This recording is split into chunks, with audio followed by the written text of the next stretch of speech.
Palma de Mallorca, an irresistible city of winding ancient streets where a massive cathedral stands guard over the Mediterranean. Market stalls overflow with fresh fish, and traditional recipes tell stories of the island's past. I'd never visited this sun-soaked capital of Spain's Balearic Islands, and with over 30 million tourists a year, I wondered, is the real Palma still there to discover?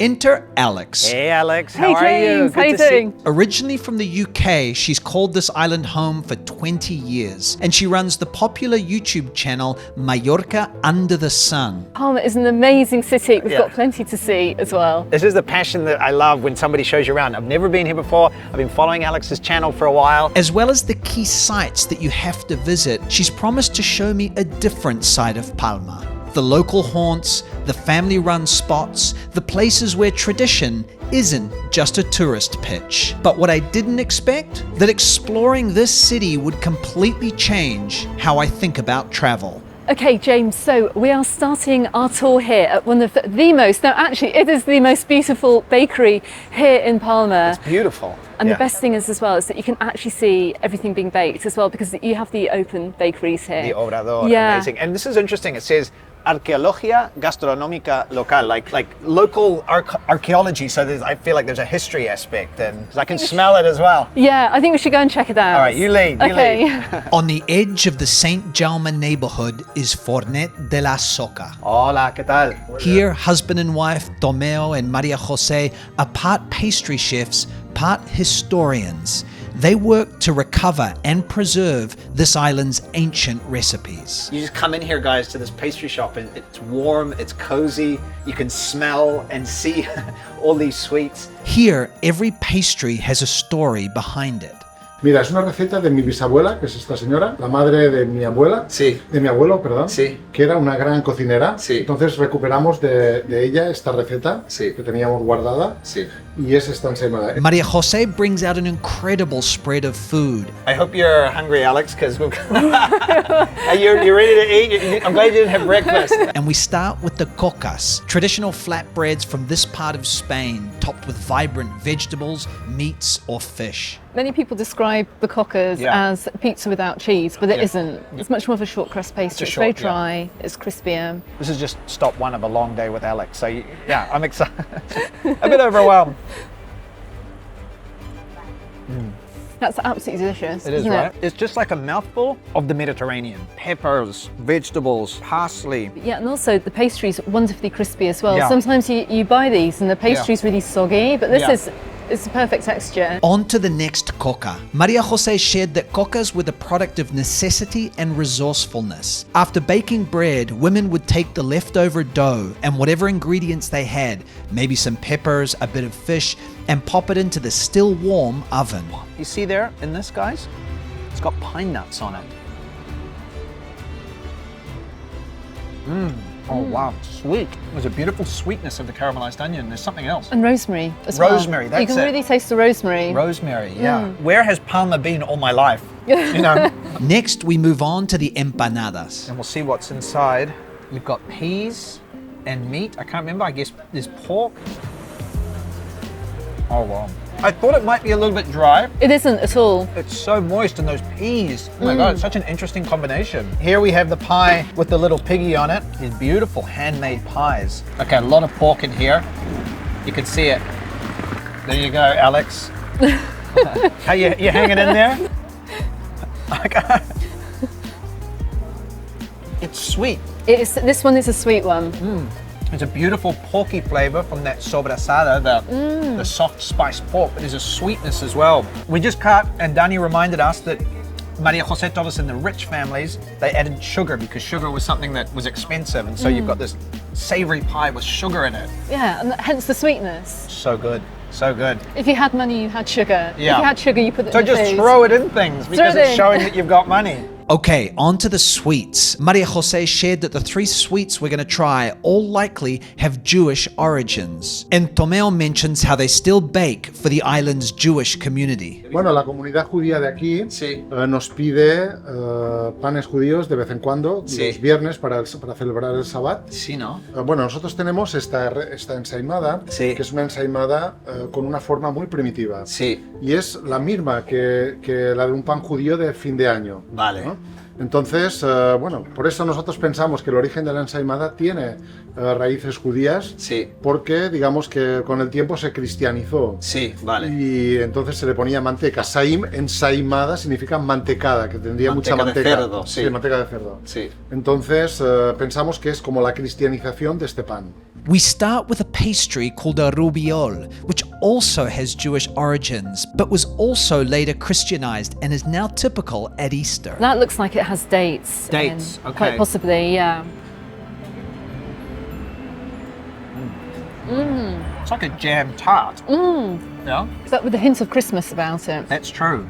What is? You know, it yeah. has a kind of a It's kind like of, a Christmas mince pie. it almost tastes like a traditional mince pie. Yeah, and when we say Almost. mince, we made in the English tradition, not actual beef mince, but like raisins and you know, sweet mince. And dates, And yeah. dates. Next up, the greshonera, a bread pudding that once again has Jewish origins and once again is now eaten at Easter. This is probably best eaten with a spoon, Yeah, but because of the texture of it. yeah, like a beautiful, moist, custardy bread and butter pudding with. Cinnamon. With I cinnamon. can taste cinnamon. There's definitely Thank God cinnamon you in were there. here. I freeze up. Of course, cinnamon. And last but definitely not least, the ensaimada, the most famous pastry from Mallorca. Look at how this just pulls away. Oh, it's kind of crispy and wow. Okay.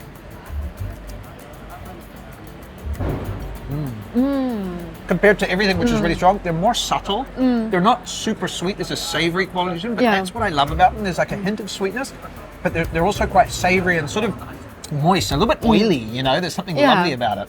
Also, as well, it looks like you could never eat this. You think, Yeah. this is huge, I can never eat that. But Yeah. because it's so light and flaky, Yeah, it's really melts in your mouth. it is. With our bellies full, Muchísimas gracias.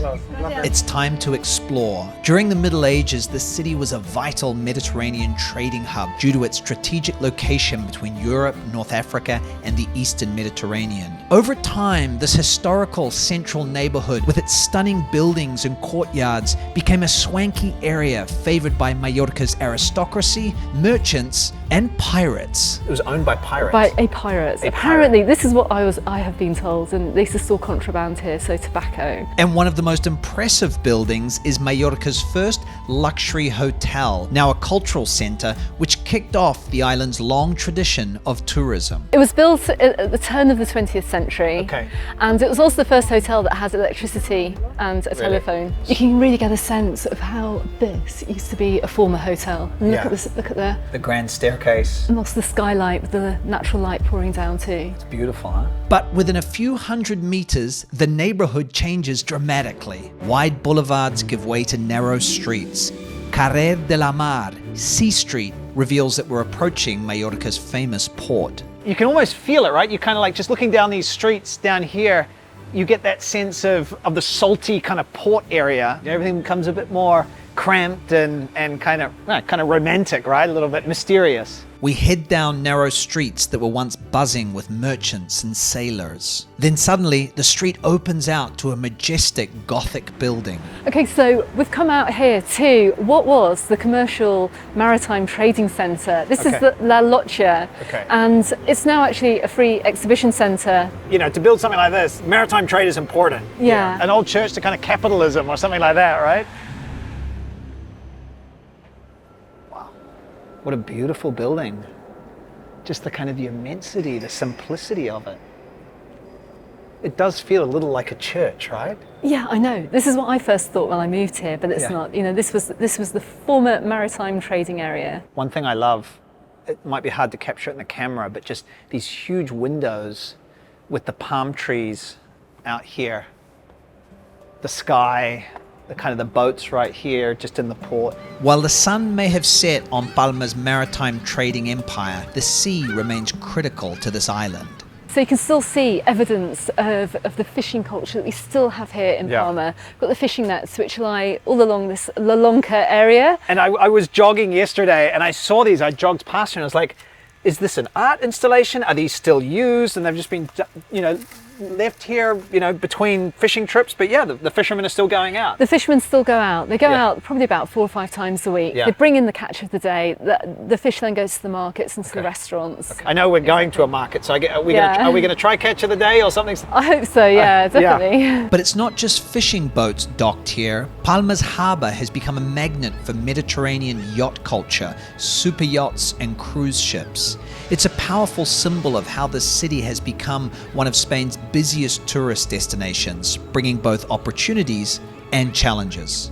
Now, I know very little about super yacht culture, so this is obviously a big part of kind of Mallorca today, right? Absolutely, and right along here, right along the Paseo Marítimo, we're going to see a lot of super yachts have been moored along here, and right at the very end as well, at the Club de Mar, right at the very end of the Paseo, we have where the cruise ships come in. So if you're coming on the cruise ship, you'll come in right at the end of the Paseo Marítimo, and they've actually invested a lot of money in redeveloping the Paseo Marítimo, this whole waterfront area. Okay, and like who's coming? Like are these... everything from give me some names, name drop me. Okay. Who's coming on the super yachts? Okay, so apparently we've had President Obama came in with his wife has been in, Jeff Bezos, Amazon's Jeff Bezos. So it's a real kind of... We get film stars. We always see whoever's here, it's always in the press. Okay. Basically, it's in the international press, it's in the press in the UK as well. Mallorca's got that cachet, right? Yeah, exactly. If you're rich, if you have a yacht, if you're going to charter a yacht, because as well you don't have to own your yacht. You know, you get lots of yacht charters here too. Yeah. You're gonna be in this area. So. Okay. Note to self. When I'm in the yacht sphere, you know, when I'm yacht rich, I know where I'm supposed to hang out. Alex leads me out of the main historic centre and into Santa Catalina, an old fisherman's neighbourhood now popular with the sailors that crew those super yachts. Actually, it's got a great maritime presence here as well because. Well, we're standing outside one of the biggest yacht worker bars here, Havana bar. A yachty bar? Yeah, it's a yachty bar. So we get a lot of yacht workers living and working here as well. Of course, they're working across the roads on the super yachts or in the dry dock, and they party here and they live here in this area. It's interesting, you know, how like, again, the sea is the center of it. It's like the maritime trade, the Middle Ages, but now it's like super yachts, and I love that there's yachty bars, and I think we saw a tattoo parlor around here, and yachty clothing stores and things like that. There's a real sense of a neighborhood. So it's modern day Palma in terms of boating and yachting. By now, we're working up an appetite, so Alex takes me into the bustling local Santa Catalina market. It is actually the oldest market in Palma, and I wanted to bring you to the fish market too. And it feels very neighborhoody, right? It feels like it's kind of smaller and there's a great energy. It's busy. We see bountiful fresh fruits and vegetables and ultra fresh seafood hauled up only hours ago. You look at the eyes and how clean they are, showing that this is super fresh fish. Literally catch of the day. ¿El producto viene de por aquí, la mayoría, o...? El 90% es de aquí. Es de aquí. Sí.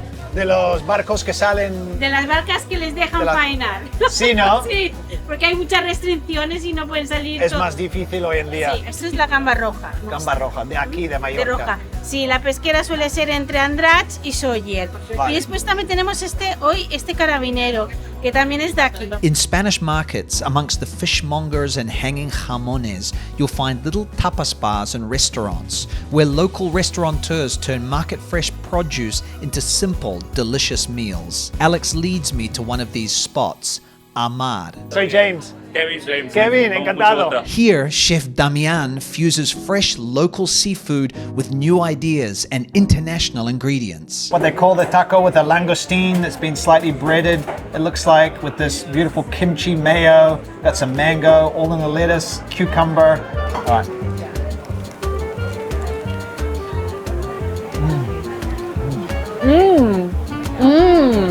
Crunchy. Oh, muy bueno, The sweetness of the mango, that slightly kimchi mayo. Wow. I mean, light, really yummy. A mí me gusta que quede bien sellado por abajo, un poquito de aceite. Listo. y ahí lo cortas.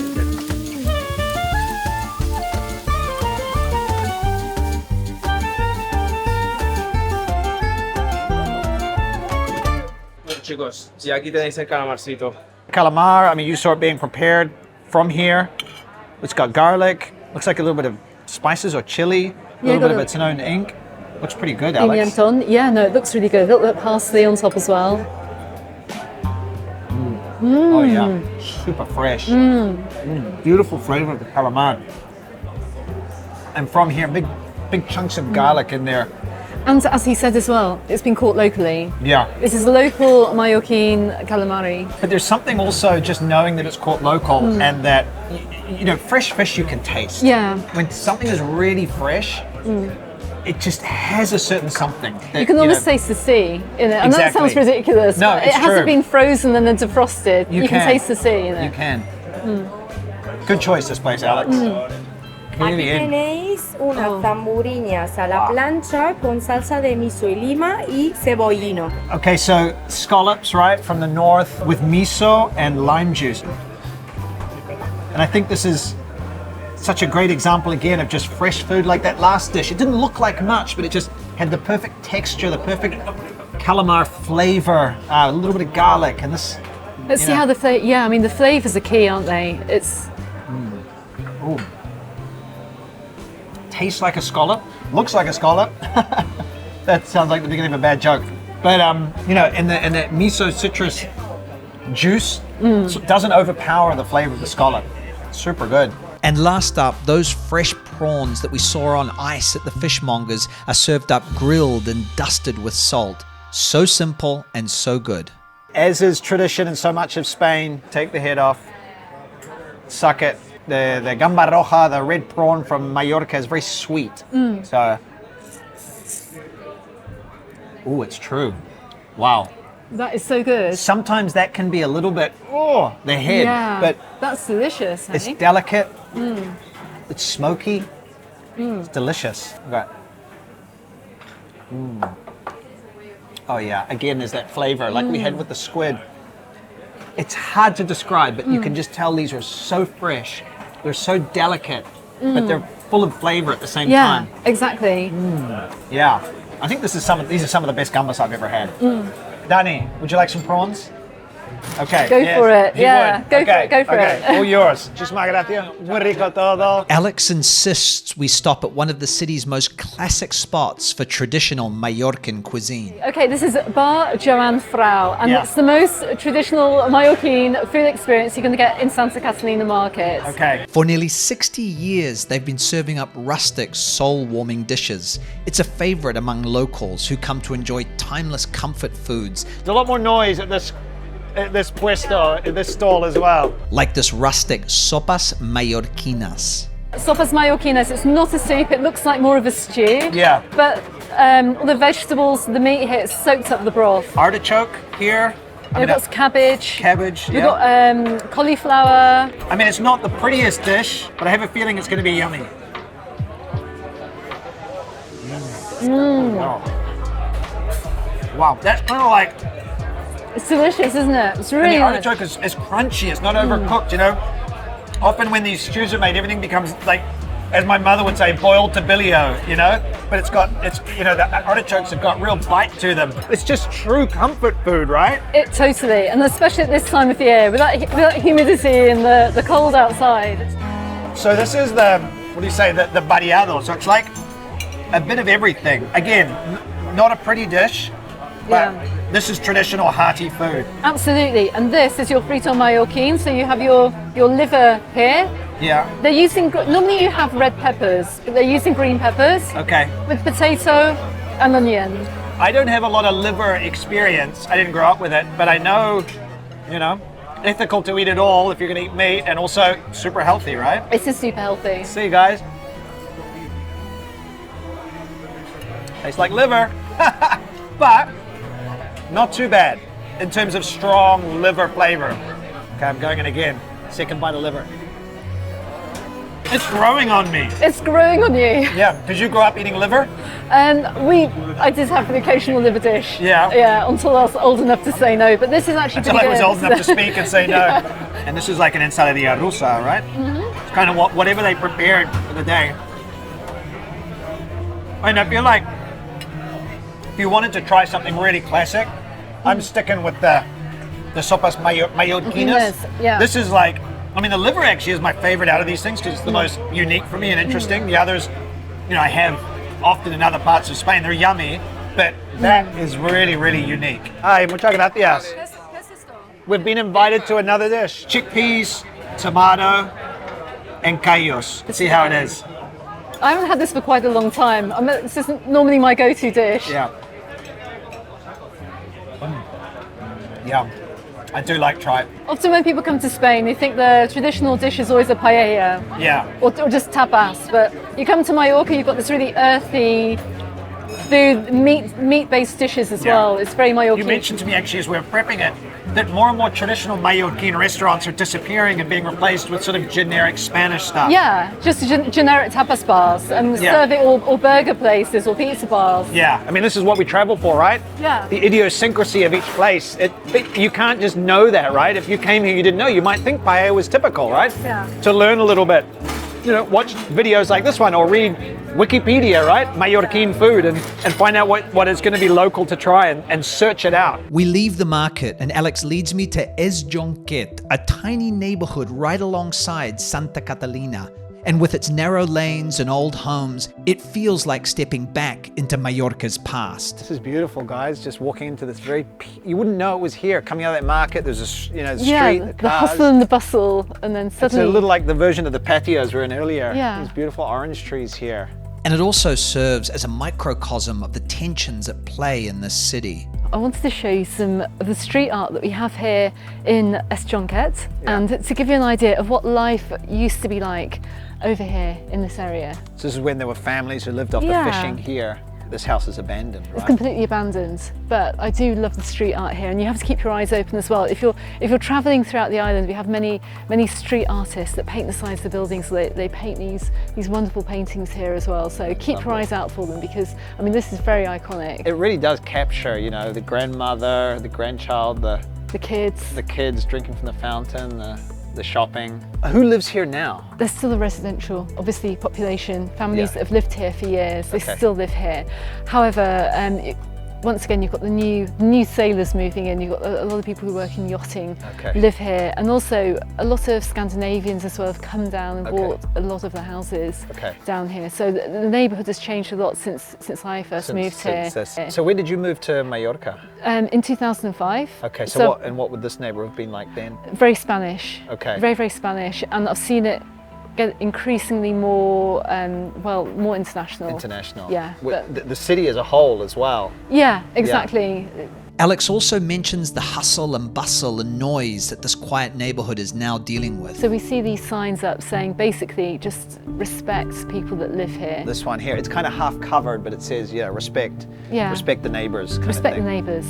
Yeah, we've seen actually a number of them around throughout the, as we've been walking through, and it's just like kind of, and we see them in Madrid as well, and as these historic centers are sort of part residential, but there's restaurants and bars and like places where people come to enjoy themselves. Yeah. That the residents do struggle in a lot of ways, and actually often I say that if you're looking at moving to Spain, you have to be careful about living in like the beautiful historic center. Often that's your dream, but often it's not necessarily the best place to live because there's so much nightlife and things going on. As the sun sinks, we walk back towards the historic center, and Alex shows me a sign that speaks to the challenges around tourism on this island. Now you may well have seen the media coverage of the tourism saturation protest that we had over the summer here in Mallorca. From time to time on the island you may well see these signs appearing, but there's many issues surrounding tourists go home. It's just not about tourists go home. It's a lot of issues in this as well. It's complex. Well, here we've got tourists go home,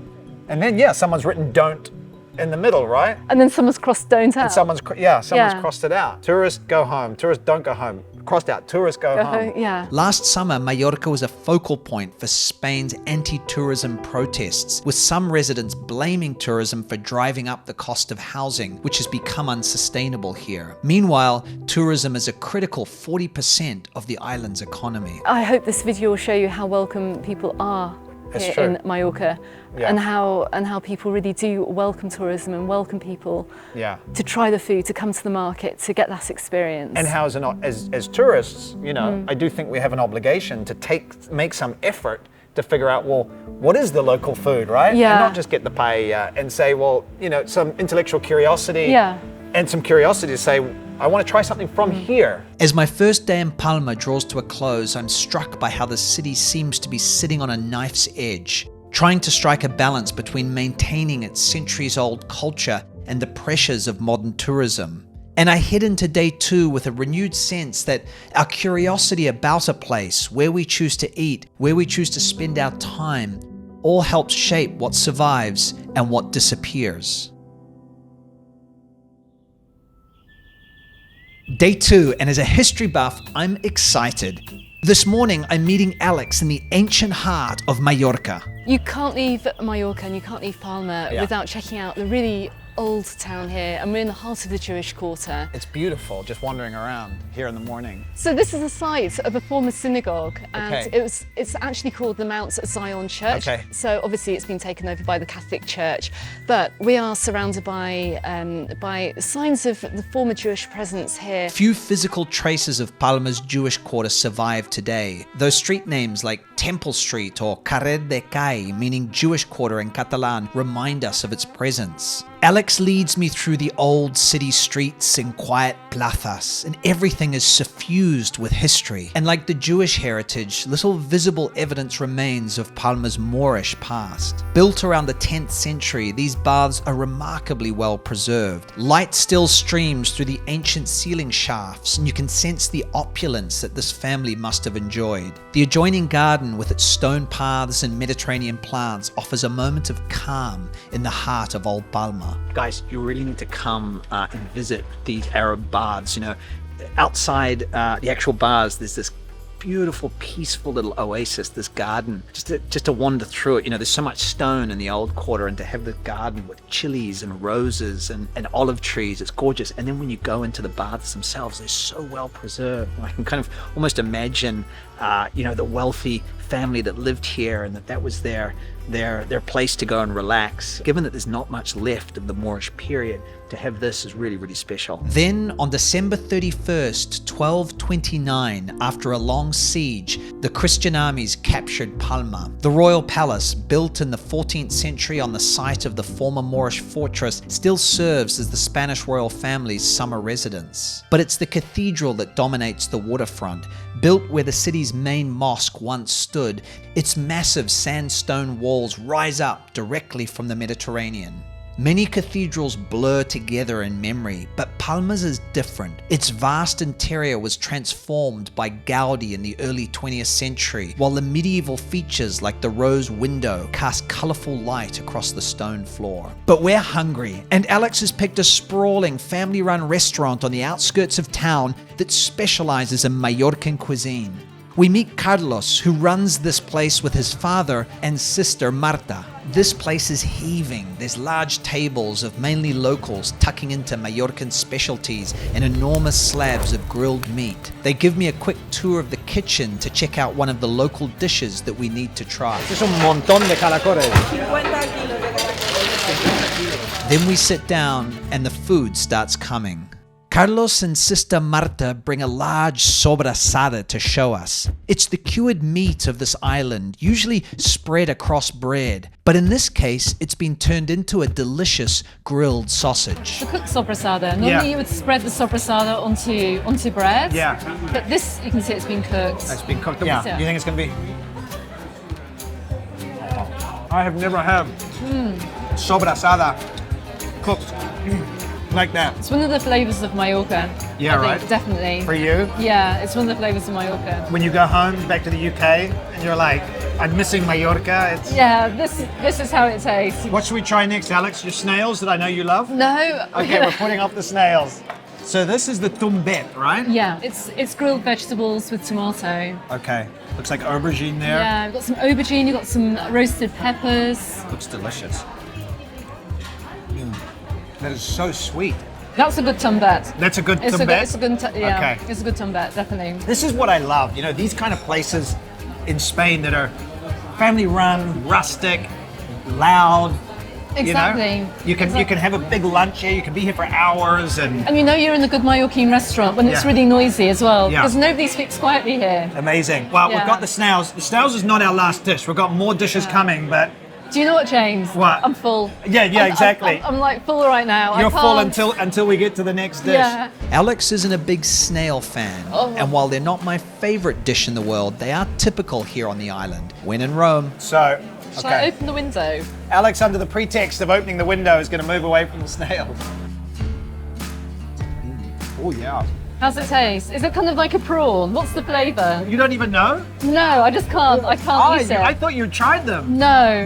Many moons ago, I convinced Marta, my friend in Granada, to try snails for the first time, and she's from Granada, and she loved them. Yeah. So, you know, I can't. Okay, It's, I'm not gonna- it's the thought of a snail. I'm not I going to mean- force you. I know it's very personal, and I'm going to do what I learned from the Snail King in Madrid, which is you got to fill it up with juice and then. It's really yummy. Really? If you ever change your mind, No, you know good where to thanks. come for your first snails. Really good. Wow. Qué bien. Whoa. Uy. Muchas gracias, Jorge. Rice, peas, Snails. snails, beans. But I wanted to bring you here so you could try the arroz brut because Okay. it's such a typical Mallorquin dish. Okay. So many holidaymakers and visitors to Palma go and get a paella, Yeah. which is Valenciano, no? It's, Yeah. It's from the mainland, but this is Mallorquin. Very hot. This is a very barnyardy flavor, I would say. It is, It's kind of yeah. very rustic, and brut means kind of Like kind of strong. strong. Yeah. It is a strong flavor. It's very unique. All these dishes, well, the frito mallorquin, Yeah. I've never heard of them, and you come and the regionality, it's just so wonderful to discover that. Thank Yeah. you to wonderful guides like Alex. Lomo con col. Lomo con col. It's basically pork wrapped in cabbage. I think we've got some caramelized onions as well on the outside. A little bit of mushroom I can see in there as well. Or is that It's raisins? like raisins and To give it and the pine nuts. sweetness. Yeah. Shall I So just... don't forget you've got this kind of Arabic influence here as well with the raisins, the sweetness. Of course. Oh my God, it's a huge bit of pork that's being cooked within the cabbage, and then there's A little bit of soprasada in there, I is that think. sobrasada? I think it might be. All right, I'm gonna try it. Oh, that's yummy. Is it good? Very yummy. That's grandma's cooking. I wouldn't have thought I'd be eating this in Mallorca. Just gonna go back and see how they're gonna prepare our final dish. Hola, buenas. ¿Cómo te llamas? José, José. Y esto es la pieza, ¿no? guau, venga. While the menu celebrates Mallorcan cuisine, the restaurant sources its beef from Galicia in Spain's green north, a region famous throughout the country for producing some of Europe's finest beef cattle. ¿Estaba ya cocinada la carne o...? No, está allí caliente para que se suelte, digamos, la temperatura del de esto y se... Ay, vale, perfecto. ¿Cuál es esta pieza? Esta es chuletón. Chuletón. Mira, está perfecto. ¿O está frío dentro? That's a serious piece of meat. Wow. Wow. Oh my goodness. Booyah. You're still hungry? You're hungry? You're hungry? I am looking at that, to be honest. That is an incredible looking piece of meat. That Yeah. fat looks so delicious. I'm gonna just cut the fat off Yeah, here. fair call. I'm gonna Fair call. leave the fat behind. And let's just pop a... Oy. How long do you leave it for? I'm gonna leave it on for a few seconds and I'm gonna flip it. Just give it a little cook on the other side as well. Oh, wow. That is so flavorful. I'm the first one to defend snails, but this is a this is a whole nother level. Just kind of rubbing it in the salt.